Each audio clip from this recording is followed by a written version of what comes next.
follow traffic, clear visual approach, runway 4 right, maintain 17, John Austin, 5 mile final. 17 till 5 out. Continuing our discussion about mental wellness across our industry. From the National Business Aviation Association, this is Flight Plan. I'm Rob Finfrock with your trusted source for the very latest business aviation news and information. And we'll pick right back up now with the conversation we began last episode. If you haven't listened yet to part 1, I encourage you to do so. But now I'd like to welcome back my guests, Lift Effect President and Clinical Director Matt McNeil, Mark Larson, CAM and NBAA Director for Safety and Flight Operations, and Aero Medical Reform Advocates Maddie Miller and Emma Lasko, who also co-host the Pilots Pandemic podcast that focuses on wellness issues in the aviation community. Emma, you and Maddie have spoken to hundreds of pilots and others across our industry. From those discussions, what initial steps would you recommend someone take when they're concerned about their own mental health or perhaps the well-being of a peer? It's hard to give advice on this because obviously getting help sooner rather than later is always better. We want pilots to seek preventative health. Being able to talk to someone, to know what your options are, and knowing what you can and do not have to disclose with your AME is huge, because I think there are a lot of things that people don't realize you don't have to disclose, and also things that aren't disqualifying if you do disclose. So knowing those guidelines is really helpful. So wherever you can find a resource, because you'd be shocked how many people know about this and or have gone through the process.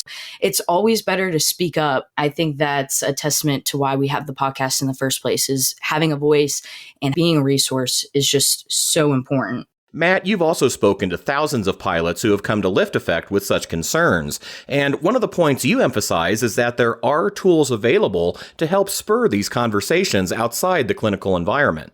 Peer support programs are set up exactly for that purpose. If you don't want to necessarily go right to a mental health professional, you can call up the peer support program and talk to a peer that's got some mental health first aid skills, but really, more importantly, just understands your world because they live in your world. I think for corporate pilots, it's a little more difficult because we don't have peer support programs for those pilot groups yet.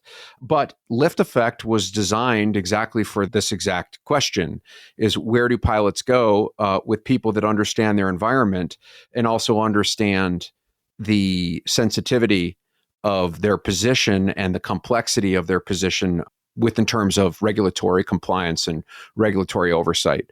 We have 2 courses, mental skills for value-based living and mental skills for flight and ground training performance, where pilots can work on developing more resiliency in their life, in all aspects of their life, through these 2 courses in a group setting.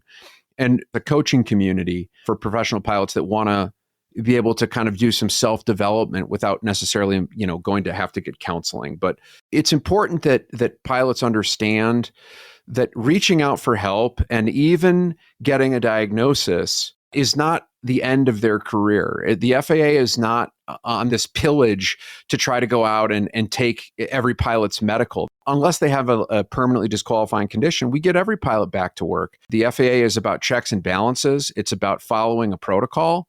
And as long as pilots are willing to do that, there is a path back. And that's such an important point because, Maddie, removing that fear of sharing our concerns with someone can really help. Oh, yeah. I think many times aviators just want to tell us their story because I think they're feeling like there's no one that will listen to them or who will understand, but they find some comfort in knowing that that's what we talk about on the daily. And I am always surprised how open they are with Emma and I. We've never met these pilots before. They sometimes live, miles and miles away from us, but they open up and they're all ages. We have older men that could be our dads who are telling us about their very difficult and vulnerable times. And I think every time after we get off a call with them, there is a weight that's lifted. And every time you tell your story, that weight starts to lift and lift and lift, and you feel lighter. And so sharing that story, just even with someone that you don't even know, is such a huge stress relief. And I think it helps them come to terms with, hey, I'm I'm not alone in this, and there are people who are accepting and who are not judging me for this, because I think it can be very scary to share those vulnerable things about yourself because you feel that people will judge you. So I do think it's very important that they tell their stories to someone that they trust, because it helps them come to terms with what's going on. Mark, what are your thoughts? If you're concerned about the well-being of a peer, to openly say something to them, hey, I'm concerned about you. Is everything okay? And then offer that non-judgmental space for them to really be able to offer that. I think that's a key piece for our community to really move forward on this issue, is evolving our culture, if you will, to one where we can be open about these moments when we need some time to take care of a mental health issue, or to give somebody the space to take care of it themselves, or to help them connect with the resources that do exist. Because that is the wonderful thing that's happened as this has evolved, is that those options are opening up. It's an issue that can be, both personal and professional. There are, so many folks that do have, mental health issues in this country, that it's really not far from anyone that's the case. With that, I've spoken with so many folks on the phone, our member companies, through the challenges, and much like we heard from Maddie and Emma, that folks really open up about the issue as you kind of have that moment of vulnerability with them on maybe the things that are going on in your own life, that we can find those ways to really relate. It just become so clear to me that this was an issue of importance, from these conversations where you're really understanding the dilemma that folks are faced with, or the feeling that they have that their ability to get help was very challenged. That's why it's been really important to improve the process. To, when you hear the stories of folks saying, hey, I'd get help, but I'm worried about what the impact is on, my livelihood, what that's going to mean for my family. And it's pretty easy to see how these things can have reverberations throughout the industry. I'm thankful that we're evolving the conversation to make sure that folks are getting the help that they need, in whatever form that looks like, and that ultimately, we're improving health and wellness broadly across the board too. More of our conversation in a moment, including progress being made to destigmatize mental health concerns both within our industry and on the regulatory level. But first, a word from NBAA. NBAA Flight Plan listeners, your podcast is ready everywhere. You can download it from iTunes, ask your smart speaker to give you a listen, or hear it in any car with Apple's CarPlay. NBAA Flight Plan, available anytime, anywhere. We're back now with Matt McNeil, Emma Lasko, Maddie Miller, and Mark Larson, and our discussion about mental wellness in the aviation community. Mark, what is NBAA doing to inform this conversation and hopefully to better match the aeromedical process to the needs of our industry? There's a few key pieces in the work that we've been doing. First, conversations like the one we're having today, this kind of educational piece to help make sure that folks first understand that, it's okay. We all have mental health issues, or can probably know somebody that does, if we're not dealing with them ourselves, and that it's okay to get help, first and foremost, the industry, and that we've talked about what are those options, that you can go for relationship counseling, and the FAA, doesn't expect that to be disclosed. Coaching is one of those things we've heard from Dr. Northrup, the federal air surgeon, that that is an approved sort of exception to the requirement to disclose on your medical. Certainly, if you need counseling, that even if you have a diagnosis, these things may not be permanently grounding or anything. FAA may ask some questions or want to see some documentation depending on what's going on. But again, you can work through that process and continue to have a career in this industry as well. As we think about sort of the next steps, we've also talked about peer support here, and how do we find ways to help keep our community connected. There are some larger business aviation organizations that do have their own peer support programs. These days, we're recognizing, though, that that's not really practical. If you think about the majority of business aviation flight operations, they may be a single aircraft and 2, 3, 4 pilots kind of thing. That can offer some forms of support in those cases, but it may not offer the sort of anonymous level of support that you could find in some other cases. We know as well that that's an important piece, that the collegiate flight training programs and a lot of flight training schools are also looking into this and encouraging mental wellness and mental health support among folks there. So they're going to want to see those kind of programs in business aviation in the long term as those folks enter our workforce too. Beyond that, working to better understand where the FAA policy is on this and where we can shape that to help the FAA understand the cases that are very common, what's most important and needs to be disclosed, and what's the case where really the best thing we can do is make sure that folks are getting treatment for it and minimizing the complications, evolving that. And then, further working as we get to things, even with Congress on the Hill, as we approach FAA reauthorization, and how can we make sure that we've got policies and the requirements of the special issuance process well in hand to make that much easier for pilots and really help address the backlogs and the technical challenges that the FAA has had that complicate pursuing the issues and pursuing the treatment through the special issuance process. So all those things are key pieces that we've been working at NBAA to improve access to mental health care and to the workforce implications of all of this as well. Emma, you've taken another bold step toward bringing about revisions to the aeromedical process.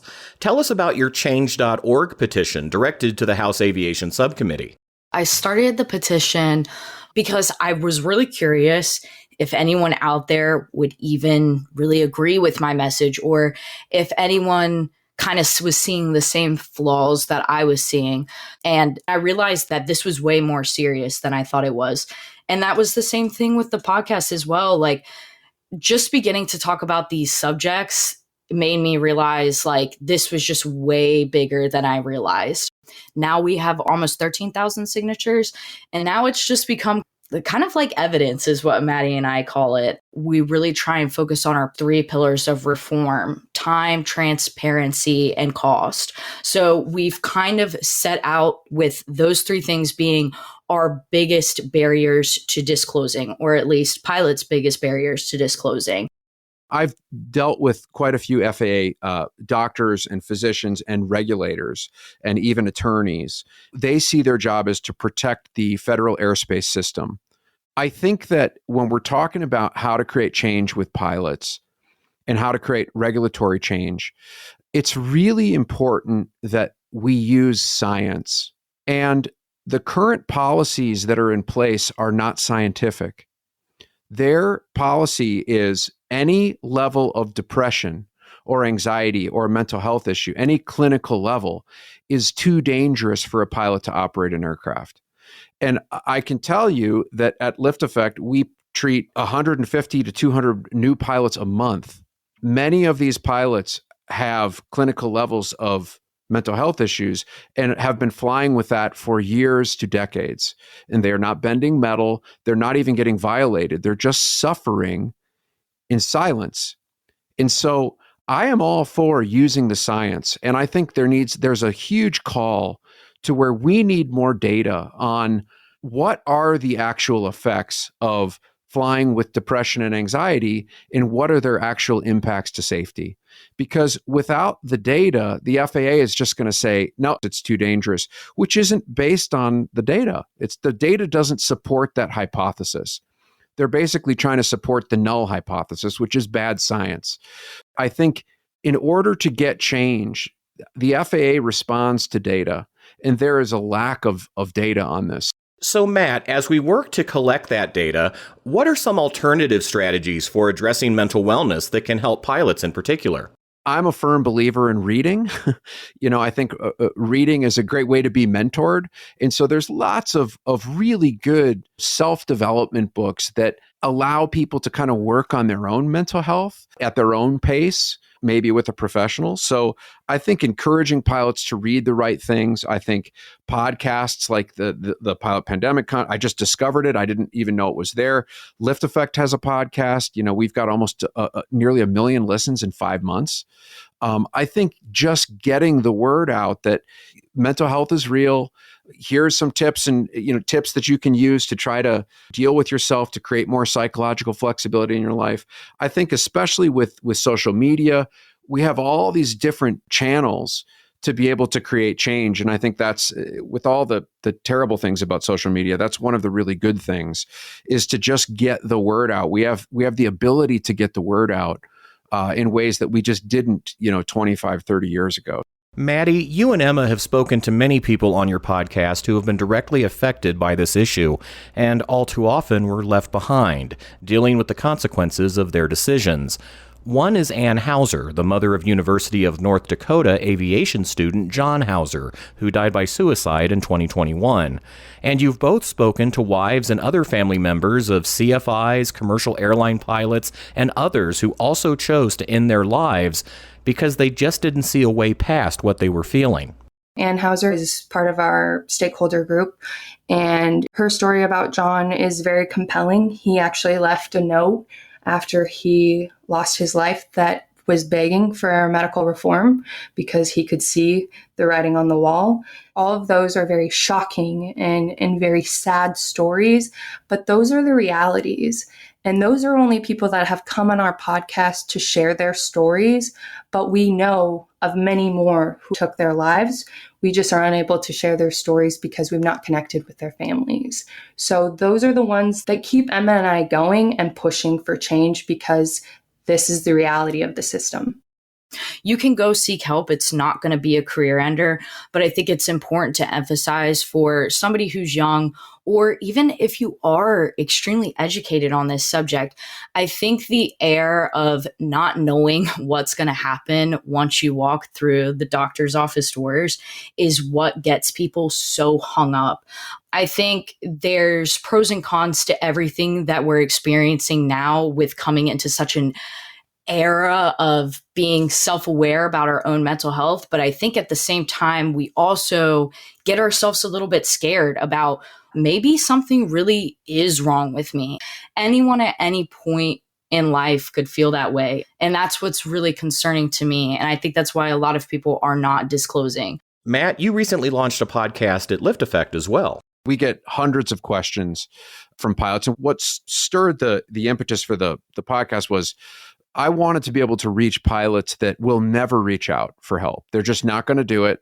Or they're sitting on the fence and they're saying, I don't think I want to do this. I said, fine, let me just see if I can provide as much value.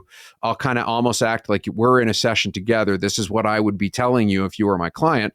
I'm just going to tell you, and you can, maybe that'll be enough to help you. Mark, we touched on this a bit earlier, but I know this is a personal subject for you too. John Hauser was a member of the same social fraternity that I had joined at UND when I was up there. And so I had learned about his death very early on, in essence, within about 24 hours, as I was seeing the social media posts and things like that. And the chapter was still really trying to understand what had happened. I think it's one of those things that, too, for me, it was an inflection point of that opportunity to say, look, somebody felt so strongly that they couldn't get help in this case, that he took his own life in that situation, feeling really no other way out. I think for me, that was a real key inflection point here in saying, look, we can do something, right? In my role of this opportunity with policy work that I do with the FAA. If there's anything positive that can come from such devastating stories, it's that they do inform the work you are all doing to improve this situation. And Matt, just to hit this point one more time, because I really don't think we can emphasize it enough, talking to someone about these issues and emotions really can help. I have 4 consults today with pilots, and it's the same story over and over. It's the same. The day-to-day grind of living with mental health problems is devastating. It's like a slow torture for pilots. And the FAA is in a difficult bind. They're trying to make sure that pilots are safe. The pilots are in a difficult bind because they want to comply. Pilots don't like to lie. So there's just a lot of reform that needs to be initiated on all of these levels. Everybody's got a difficult job to do. And I think we just got to find a way to work together to have this be sensical and logical and use good science. I think as human beings, we are meaning-making machines. We're cultural beings. We're meant to live in community. There's lots of data that shows that isolation is one of the number one factors in physical and emotional decline. And so I think we want to be able to share our stories, and that's that when we do, we get better. And so a lot of times what I will have clients do, or I encourage pilots that are not ready to reach out, if they just are still too weary of sharing their story, just sit down and write out your story. Just spend a few minutes writing down on a piece of paper what's going on for you.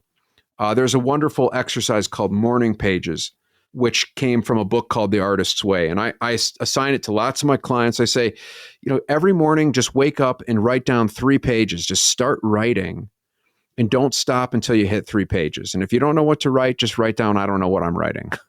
But eventually, just that process of letting some of that pressure out helps you be able to start to sift out what your story actually is. Maddie? As Matt was saying, when you share your story, it really does help you de-stress. It lifts the weight off your shoulder. The more you share it, the better you feel. But I also think, at least for our platform, sharing it to other people, to other aviators, it helps other people. And you may not even know sharing your story is going to help people, but we've had many conversations with the people who come on our podcast because they are nervous to share. They're afraid that the FAA is going to come and take their medical away for speaking their truth with the air medical process. And it does take a lot of fortitude to come on and talk about your mental state or just going through the special issuance process. So I just think sharing it helps other aviators. It helps you understand yourself a little more each time you tell the story. And I do believe it will lead you to seek the care that you need. And it breaks that stigma of silence. We don't always know what the impact of our own story is going to have in other people. And that can be for the good too, right? By sharing our story, and those situations where we sought help or how we sought that help can be really that door opening opportunity for other folks to get the care and help that they need. In essence, kind of just opens that opportunity and eases the mind towards that. So I really see that as a key piece. And then even with the air medical system, and I think Matt kind of touched on this, is that, at the end of the day, we all get better by sharing the stories. People have gone through it. Maybe it's not for the same issue, but the fact that they have talked about their experience and that it is possible to get through it, whatever the cases or the conditions may be, it makes it, I think, in some ways just that much easier to know that there can be a light at the end of the tunnel, even if it's a difficult process. Indeed. And Emma, you don't know who's there to help until you reach out for that help. There are so many people that are going to be in your corner that you wouldn't have thought maybe there. And there are a lot of resources out there. You just got to look for them. I wish there were more, but if I were to put on the sunglasses and look at us the way that the FAA is viewing us, I might view us as controversial. But I think what we're doing is actually kind of almost helping out the FAA in a sense, where we've created such an openness that I am hoping that it allows people to be honest with themselves and honest with their AME, because knowing and hearing people also go through it helps people feel like it's way more attainable to go get help.